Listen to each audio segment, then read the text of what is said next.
Good morning friends, welcome to my channel Aman रोचक कहानियाँ। आज की मेरी कहानी है असली चोर कौन। एक नगर में एक राजा रहता था। वह बहुत ही बुद्धिमान और चतुर था। एक दिन भोलू नाम के चोर ने राजा के खजाने को चोरी करने की योजना बनाई। आधी रात को भोलू राजा के महल में चोरी करने पहुंच गया। वह खजाने के दरवाजे में छेद करने लगा। राजा का कमरा वहां से कुछ दूरी पर ही था। वह उस समय जगे हुए थे और सोने की तैयारी कर ही रहे थे कि तभी उन्हें कुछ आवाज सुनाई दी। वह तुरंत बाहर आए और आवाज जिस दिशा से आ रही थी उधर बढ़ने लगे। थोड़ी दूर जाने पर उन्हें आभास हुआ कि आवाज तो राजकोष की तरफ से आ रही है, जहां खजाना रखा हुआ है।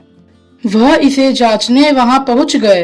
राजा ने उस समय एकदम साधारण से वस्त्र पहने हुए थे और उनके वस्त्रों के कारण चोर उन्हें पहचान नहीं पाया।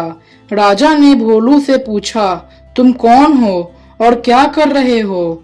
भोलू था तो चोर, लेकिन बोलता हमेशा सच था। भोलू ने कहा, मैं चोर हूँ और खजाना लूटने आया हूँ, और मुझे लगता है कि तुम भी एक चोर ही हो और शायद तुम भी इसी इरादे से आए हो। कोई बात नहीं, हम दोनों साथ ही अंदर चलकर खजाना लूट लेते हैं और खजाने का आधा आधा हिस्सा कर लेंगे। भोलू जैसा बोलता गया, महाराज ने भी वैसा ही किया। उन्होंने खजाने का सारा पैसा और हीरे जवाहरात लूट कर आधा आधा बांट लिया। खजाने में हीरे के 3 टुकड़े भी पड़े हुए थे। भोलू ने कहा कि हीरे के इन 3 टुकड़ों को हम दोनों आपस में कैसे बांटेंगे? तब राजा ने सुझाव दिया कि हम ऐसा करते हैं कि इन 3 हीरे के टुकड़ों में से एक बेचारे उस गरीब राजा के लिए भी छोड़ देते हैं और एक एक हम रख लेते हैं। भोलू भी इस बात पर राजी हो गया। जब भोलू अपना हिस्सा लेकर जाने लगा तब राजा ने उससे उसका नाम और पता पूछा। भोलू ने तो सच बोलने की कसम खा रखी थी, इसलिए उसने सब कुछ सच सच बता दिया। राजा ने अपना हिस्सा लिया और उसे अपने कमरे में लाकर रख दिया। अगली सुबह उसने अपने प्रमुख मंत्री को खजाने का निरीक्षण करने के लिए कहा। मंत्री ने निरीक्षण करते वक्त देखा कि सारा खजाना चोरी हो गया है और खजाने में केवल हीरे का एक टुकड़ा ही बचा है। उसने सोचा कि चोर से ये गलती से छूट गया होगा। उसने हीरे को उठाया और चुपचाप अपनी जेब में रख लिया। उसने सोचा कि सब समझेंगे कि चोर ने ही सारा खजाना चुराया है और कोई मुझ पे शक भी नहीं करेगा। मंत्री ने राजा को सारी बात आकर बताई कि सारा खजाना चोरी हो चुका है और कुछ भी नहीं बचा। राजा ने मंत्री से कहा कि क्या आप सच कह रहे हैं? वहां वाकई में कुछ नहीं बचा। राजा को बड़ा आश्चर्य हो रहा था। वह अपने मंत्री पर बहुत भरोसा करते थे और आज सच्चाई जानकर उन्हें बड़ा दुख हो रहा था, लेकिन उन्हें इस बात की खुशी थी कि चलो आज कम से कम एक असली चोर का तो पता लगा। राजा ने उनसे कुछ नहीं कहा और अपने सिपाहियों को भोलू की जानकारी देकर बोला कि वे भोलू को पकड़कर दरबार में ले आए। सिपाहियों ने वैसा ही किया और थोड़ी ही देर में उसे दरबार में हाजिर कर दिया गया। जब भोलू दरबार में पहुंचा तो वह राजा को पहचान नहीं पाया कि वह उसका चोर साथी ही है और राजा ने भी उससे कुछ नहीं कहा। उन्होंने उससे पूछा कि क्या तुम ही वह चोर हो जिसने हमारा सारा खजाना चुराया है और कुछ नहीं छोड़ा?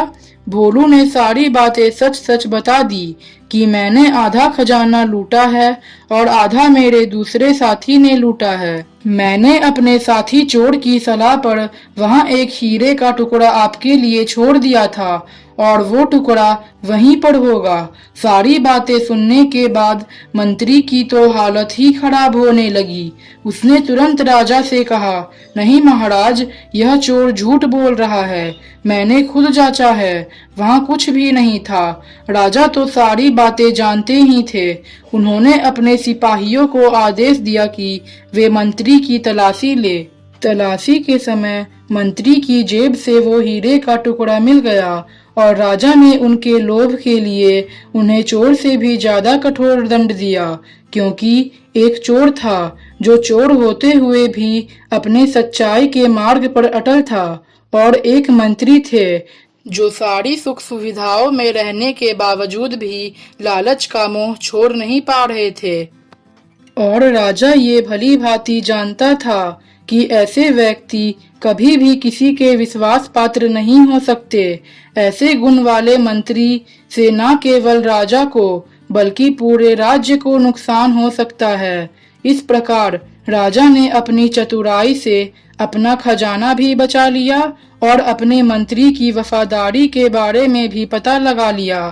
फ्रेंड्स, एक बात हमेशा याद रखें कि हमें लालच तो किसी भी चीज के लिए नहीं करना चाहिए, और साथ ही अगर कोई हम पर विश्वास करता है तो हमें कभी भी उसका विश्वास नहीं तोड़ना चाहिए, क्योंकि एक बात हमेशा याद रखें कि हमें जितना खतरा बुरे काम करने वाले लोगों से नहीं होता है, उससे ज्यादा खतरा अच्छे लोगों के बुरे काम करने से होता है।